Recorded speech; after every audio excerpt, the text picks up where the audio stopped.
తెలుగు ప్రేక్షకులకి మంచు లక్ష్మి ప్రసన్న గురించి తెలిసిందే. సీనియర్ నటుడు మోహన్ బాబు కుమార్తెగా ఇండస్ట్రీలో అడుగుపెట్టిన ఈమె నటిగా, హోస్ట్ గా, నిర్మాతగా తనకంటూ గుర్తింపు తెచ్చుకున్నారు. ఒకవైపు సినిమాలో నటిస్తూనే అప్పుడప్పుడు ఓటీటీ కంటెంట్ లోనూ అలరించారు. ఇటీవల కాలంలో తెలుగు సినిమాలో పెద్దగా కనిపించిన లక్ష్మి హైదరాబాద్ నుంచి ముంబైకి షిఫ్ట్ అయ్యారు. అప్పటి నుంచి బాలీవుడ్ లో ఎక్కువగా, టాలీవుడ్ లో తక్కువగా కనిపిస్తున్నారు. అయితే దీని మీద ఆమె ఒక సందర్భంలో మాట్లాడారు. బాలీవుడ్ మీద ఎక్కువగా ఫోకస్ పెట్టడం పైన యక్షిని వెబ్ సిరీస్ ప్రమోషన్స్ లో భాగంగా నిర్వహించిన ప్రెస్ మీట్ లో లక్ష్మి స్పందించారు. నేను బాంబే వెళ్లాను. నాకు ఏ వుడ్ అయినా ఒకటే. హాలీవుడ్ నుంచి వచ్చాను. ఇప్పుడు టాలీవుడ్ లో ఉన్నాను. కోలీవుడ్ లో చేశాను. బాలీవుడ్ అంటూ వెళ్లాను, అంతే. ఇది వుడ్స్ గురించి కాదు. యాక్టింగ్ అనేది నా కెరియర్. దాని తర్వాత మిగిలిన జీవితంలో ఒక మనిషిగా, తల్లిగా నేను చాలా పాత్రలు పోషించాల్సి ఉంది. హైదరాబాద్ నా ఇల్లు. జీవితాంతం నేను, మా ఫ్యామిలీ అంతా అక్కడే ఉంటాం. పాప ఎదుగుదలకి, నా ఎక్స్పోజర్ కి నెక్స్ట్ ఏంటి అని ఆలోచించి బాంబేకి రావాల్సి వచ్చింది. ఢిల్లీ వెళ్లడానికి అక్కడ ఏమీ లేదు. వాతావరణం కూడా బాగోదు. కెరియర్ పరంగాను బాంబే బెస్ట్ అనుకున్నాను అంటూ మంచు లక్ష్మి బదులిచ్చింది.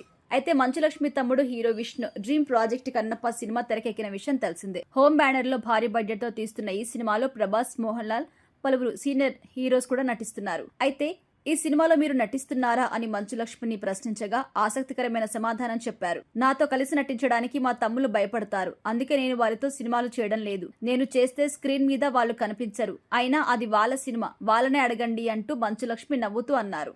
అయితే నా సపోర్ట్ ఎప్పుడు వాళ్ళకుంటుంది. దానికి సినిమానే చేయాల్సిన పని లేదు. నాకు సరిపోయే పాత్ర కన్నప్పలో లేదేమో, అందుకే నాకు ఇవ్వలేదేమో. మనోజ్ కి కూడా ఇవ్వలేదు. ప్రతి సినిమా ఫ్యామిలీ సినిమా అయిపోదు అని అన్నారు. ఈ వీడియో ప్రజెంట్ వైరల్ అవుతుంది. మరికొన్ని రోజుల్లో కన్నప్ప రిలీజ్ కాబోతున్న నేపథ్యంలో ఇప్పుడు సోషల్ మీడియాలో సందడి చేస్తోంది. ఇదే ప్రెస్ మీట్ లో సెలబ్రిటీల రేవ్ పార్టీ పైన ఆమె కీలక కామెంట్స్ చేశారు. ఏం జరుగుతుందో నాకు తెలియదు. ఇది సందర్భం కూడా కాదు. ఎవరో ఎక్కడికి వెళ్తే నాకు సంబంధం ఏంటి? అది వాళ్ళ ప్రాబ్లం అంటూ మంచు లక్ష్మి అన్నారు.